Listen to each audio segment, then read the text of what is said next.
What's up guys? I hope you're having a fantastic day. Today's video is going to be a TMI Tuesday and it's giving me all the old school feels to be doing this in my bedroom. I don't know if you guys have stuck around for that long, but back in the day, like 7 years ago, I used to film these every single week and it was always in my bedroom. So, you know, kicking it old school. I am gonna start off by telling you guys what I'm wearing on my lips because last time, apparently I didn't write it down and I really don't know what I was wearing and a lot of you asked, so I may as well tell you now so that does not repeat itself. Today I'm wearing a mixture of the MAC color, I think it's in Cream Cup. The sticker fell off the bottom and I'm pretty sure it's called Cream Cup. It's like a beautiful kind of pinky nudie color, and on top of that I'm wearing this really sweet Urban Decay Vice Special Effects. It's kind of like a top coat almost. It's not like a lip gloss, but it's like a top coat with like glitter and sparkle. It's really cool. Anyway, it has a little bit of like blue reflect. I really like how it looks. I think that they have a lot of colors in this line and I saw a lot of people wearing them at Coachella, like festival type vibes, because it's really, really pretty. But yes, that is what I'm wearing on my lips. And let's jump into the questions. All right, the first question is coming from Anastasia Ulinsky. I'm so butchering your last name, I'm sorry. I'm really glad you love TMI Tuesdays. Thank you for your sweet comment before your question. You asked, did Glenn or I ever feel pressured to work at more traditional jobs since YouTube is such a new space? I can only speak for myself. I don't know about Glenn. He's always worked a very traditional job as his entire adult life, basically up until this last year when we moved over. So I don't really know what his thoughts are. I would assume he probably has felt that pressure, but for myself, I never planned on working for other people my entire life. My parents are entrepreneurs, they run their own businesses. My brother is an entrepreneur and runs his own business, and it just didn't really seem like it would ever be part of my equation to work for somebody else. I knew that obviously there would be times in my life where that would happen. I mean, it's inevitable. When you need to work, you need to work. But it was never really a long-term goal of mine to ever be like climbing the corporate ladder. It's not any interest to me. Yeah, I've never really felt pressure that way. Isabella is asking, what is the newest product in my beauty room? Let me go grab it. I got a brand new box that they dropped off right before I started filming. We'll open that in a sec. The first two are from Biotherm. Again, I'm on the Biotherm PR list and they send me products every month to check out. This month it was the Biotherm Le Solaire Corpse, which is I'm assuming sun protection SPF 30, which is awesome because I'm currently on medication where I cannot be in the sun, so I'm wearing sunscreen like friggin' crazy. This will come in handy. So there's that one, and then they also sent me the After Sun product, which is a intense moisturization and beautifies your tan. Ooh, gotta take the plastic off it first. I'm always interested in After Sun products. How many of you have put your nose over top of something and squeezed and like shot it up into your nose? That's me. I'm always a lot more careful now. Oh cool, that smells nice. So it's just like a cream and feels just like a super moisturizing creamy stuff. Cool. Does it help if you get burned? This box. This is from Jouer. The High Pigment Lip Gloss. Cool. So that is the newest beauty products that I've received. Oh my gosh, this is like, again, an obscene amount of packing stuff. Please, companies, stop sending so much plastic. Speaking of sunscreen, I had a question asking what I was using as a face sunscreen because I had been talking about having used a sunscreen a lot more often. I've been using the one from Kiehl's. I'm pretty sure I mentioned this in my festival video. This is the Kiehl's Super Fluid UV Defense. This is awesome. I've been mixing it in with foundation. I've been wearing it on its own. I don't know, I've been really liking it and I like that it doesn't affect how my makeup sits. That's always been a big one for me. So this has been good. You have to make sure that you do shake it. I mean, most products you probably should shake, but yeah, this is a sweet little one. You guys should check it out if you haven't already. YVI_hello or YV hello, possibly. You're asking, am I scared of death and what do you think comes after you die? That's a really great question. I don't really think about it. I don't really care because it doesn't have any effect on how I'm living now. So live your life while you got your life, and what happens after is after. I've never really been concerned with after. I'm not a religious person. If you guys have been watching for a while, you probably have gathered that.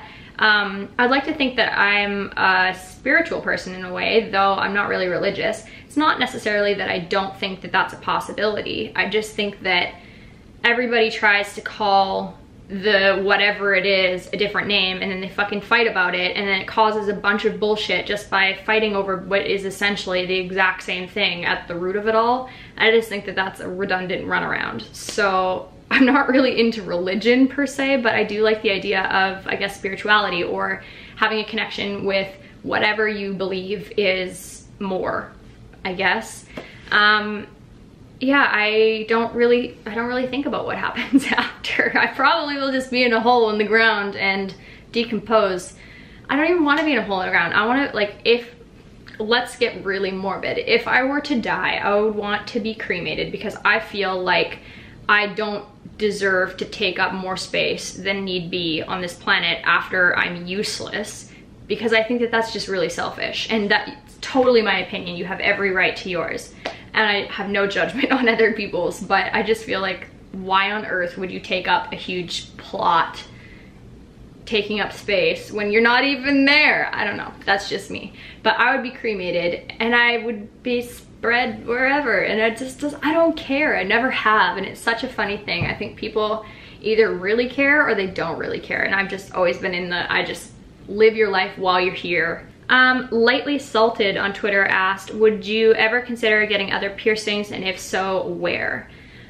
Girl, I didn't even plan on getting any of these piercings. I never thought I'd be a piercing person. If you go back and watch my tattoo and piercings video, like how many years ago, like 3 or 4 years ago, I didn't think that I would get any piercings. So I don't have anything planned. I really don't think that I would. Though if I did, it would probably be somewhere in my ears. Although I will say I have been playing with the idea of not having a septum and having it be on the side of my nose, but I don't know, I'm really lazy, and I just don't feel like going to that amount of work and then being like careful with healing a piercing, and I don't know, I'm just like, well, it's already pierced. I'm done. So I don't know, we'll see, maybe, I'm not sure. Leah Stewart on Twitter as well is asking, what's my next tattoo going to be? I got a tattoo a couple of weeks ago, which is this one right here. And when we did this one, I thought that we had left enough time to do the leaves and like some stuff in here on my sunflower, just so that it's not as round. When I originally got this, I never thought that I would have like a half sleeve. Tip to anyone planning tattoos, plan ahead, because you don't know what the hell they're gonna turn into. So I do eventually want to get like some type of like leaf in here to kind of fill that space. So we did leave a little space and a gap in there. So I think that that will be my next one, is just adding to my existing. Mike, you are asking, what is your favorite candy from your childhood that you never see anymore? Yours is the giant pixie sticks. I don't like candy. I've never been a candy person. If I did eat it, I would eat those little like green and white frogs, like those things. But even then, like, I don't like the texture. It's the gumminess, or like, I don't like gummy bears. I wouldn't eat those. Like the Swedish berry things, like I like the taste of it, but I don't like the texture again. Kelsey is asking, what are a few skincare products that you've been loving recently?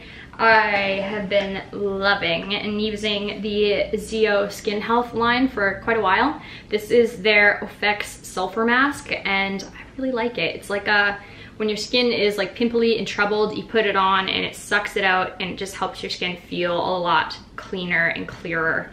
I really enjoy this. It's like a blue sulfury paste, and it does kind of smell, but whatever. Another mask that I've been really liking with, if I feel like my skin is really dry, or if I give this to Glenn when he doesn't wear sunscreen, the little shit. Whenever he gets like a bit of a sunburn or like too much sun on his face, I give him this.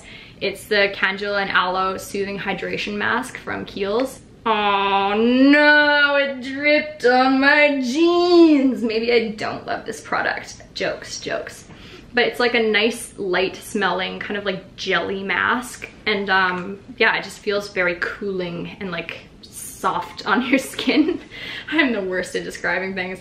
But I really like it. I think that it's nice, and it also helps, like I said, with when you have too much sun. Glenn looks a lot better after he puts that on. I also have been using another Zio product and another Kiehl's product. The Zio Skin Health, I'm starting to not be able to talk. I've been talking for so long. It's the Zio Effects Exfoliating Polish. It's like a really, really nice exfoliator. It has super, super tiny little beads. I'm almost completely out. It is wonderful.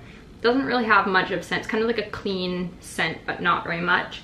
And it just has probably the most finely milled but even little beads that you exfoliate with. I bet you anything it's those freaking plastic beads that you're not supposed to use, and I probably should find another brand, but like, it's really good and I really like it. And I've had so much dry skin lately, so that's been a really nice product. And another product that's been really great for my dry skin has been the Kiehl's Pure Vitality Skin Renewing Cream. This was weird, I'm not gonna lie. It's like a, kind of like a honey texture, almost like the Lush Ultra Blend. It's like a moisturizer version of that. So don't be weirded out when you put it on. It kind of feels like, oh my god, is this gonna sink in? Totally does, and it's really, really moisturizing. I found that this actually works quite well around my nose for my perioral dermatitis. And I like it. It's with red ginseng root and manuka honey, and it says it visibly renews skin for smoother texture and healthy radiance. Sam L, you're asking what my worst designer purchase was, and I don't really have a worst designer purchase per se, but I do have something that I would, if I went back in time, I probably wouldn't have purchased it, and that is my Givenchy slides. They're really cute, don't get me wrong, they're super cute, but they're huge. Like, they're huge. I don't understand how anyone's foot could ever be so tall. What I did is I stuck, you know, one of those heel things that's meant to go like at the back of your shoe. I stuck that underneath just so that I could kind of fill the gap in between my foot and like the black part, because like my feet were slipping right completely through. And I have a size 7 foot. I don't think I have like absurdly small feet. These are a size probably 37 or whatever the Italian equivalent is for a size 7. I purchased those, and my feet still slip forward even with having like a little bit of padding in there. I feel like you'd have to have like monster freaking paddle feet in order to fill these up. So don't get me wrong, it's a freaking plastic flip-flop, and I feel like I probably wouldn't have spent that money knowing that my foot was gonna like rattle around inside of it as I used them. But they're cute, they look good in photos, and like I'm not going for like a huge walk in these, so they work for me. Kate Conroy, you're asking, how did I know it was real love with Glenn? I mean, you transition from lust to honeymoon stage to knowing it's the real deal. Need advice. Okay, so I'm straight up gonna say it. I think that we are absolutely a serendipitous miracle. Like, there is no rhyme or reason why Glenn and I should have even met, let alone worked out.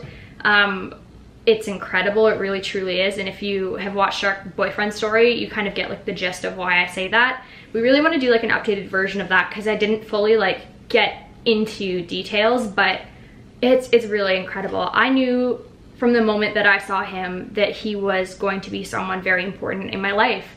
And I knew that at 17 years old, and to me that's so wild. Like, I knew nothing at 17. I was a dumbass. And even then, I probably wasn't, but like in my own standards of who I am now and who I know that I can be, looking back, I thought I knew everything, and I didn't. I mean, a lot of us probably feel that way now that we're in, you know, our mid-20s and looking back. But right from the very get-go, right when I said hello, I knew. I don't really know how else to explain it. I just knew, and that's not very helpful to the majority of people, because I think that that's extremely rare, or from the sounds of it, it seems to be extremely rare.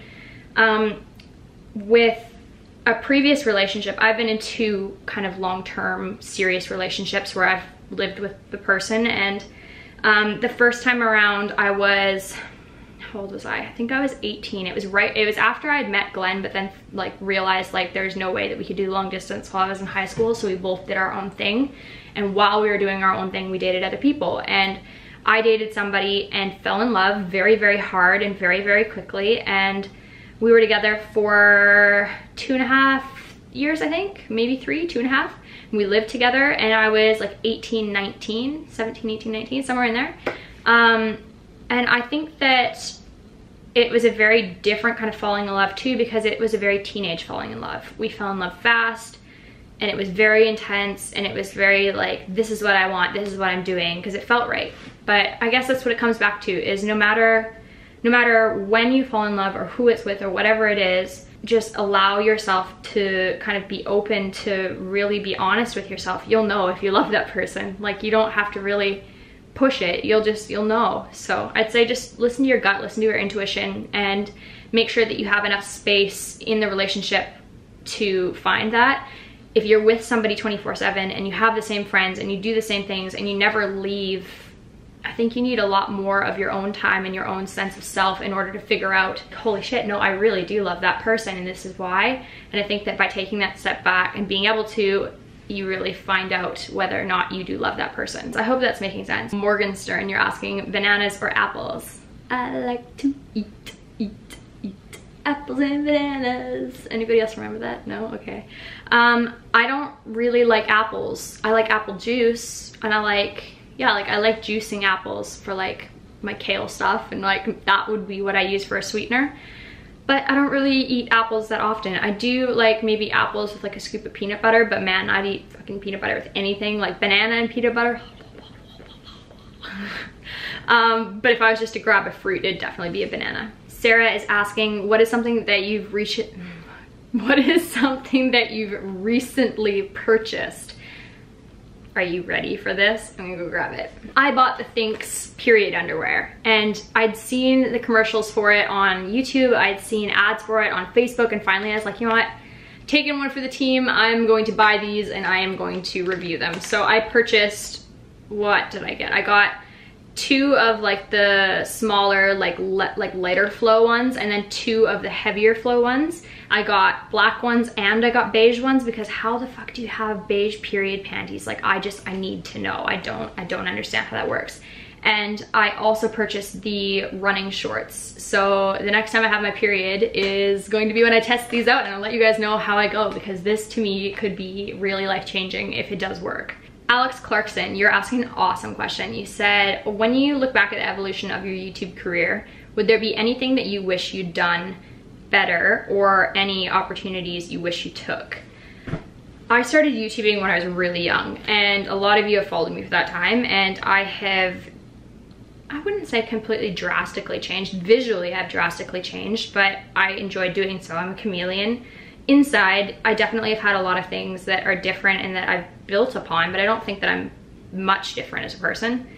If I look back at the evolution of my channel, I guess business-wise, there's not really anything that I can say that I wish I would have done differently. I've been rather smart and quite open with how I've conducted my business, and I only work with brands that I genuinely want to and believe in and have a connection with, because to be completely honest, I have that opportunity. I have many brands wanting to work with me, and I don't want to work with everybody. I don't have to. And I've kind of always taken that mindset of that, I guess.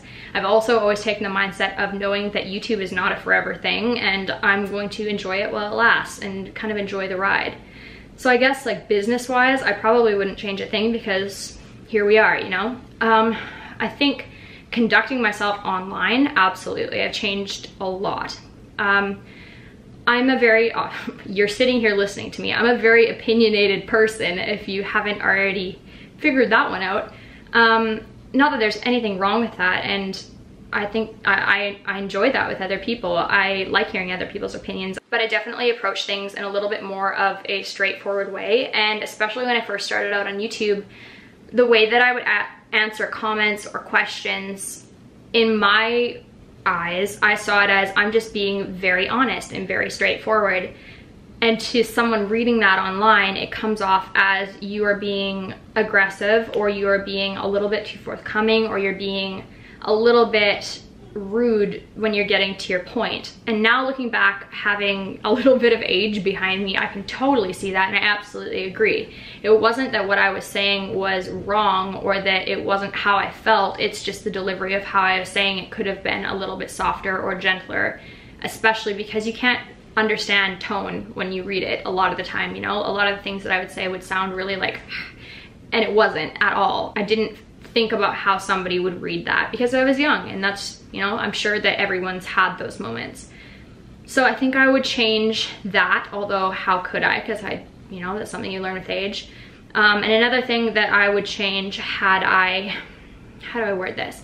Another thing that I would have changed had I kind of known better, or had I been a little bit more mature at the time, is I would not at all have invested the time and energy and emotional energy that I did into friendships. And holy fuck, like, I'm sure a lot of you totally know what I'm talking about. Having friendships kind of blow up in your face online is really, really hard because you're dealing with it on a personal level, and then you're having to deal with it on a very public level, and you don't know the full story. And that's the craziest thing, is that people think that they have their opinions, or I know everything, or this, or I heard this. You don't fucking have a clue, and it is so funny. But if you actually saw what happened in the background, you might not agree with it, but you would understand it, you know? And so I think that I tell myself to be very, very careful jumping into friendships when I was younger online, I guess, and learning when to just not go there with a lot of things because it's just not worth it. Yeah, that's just where I'm gonna leave that one. I think that that's where I'm going to leave you guys for today. I feel like this video is going to be ridiculously long if I don't.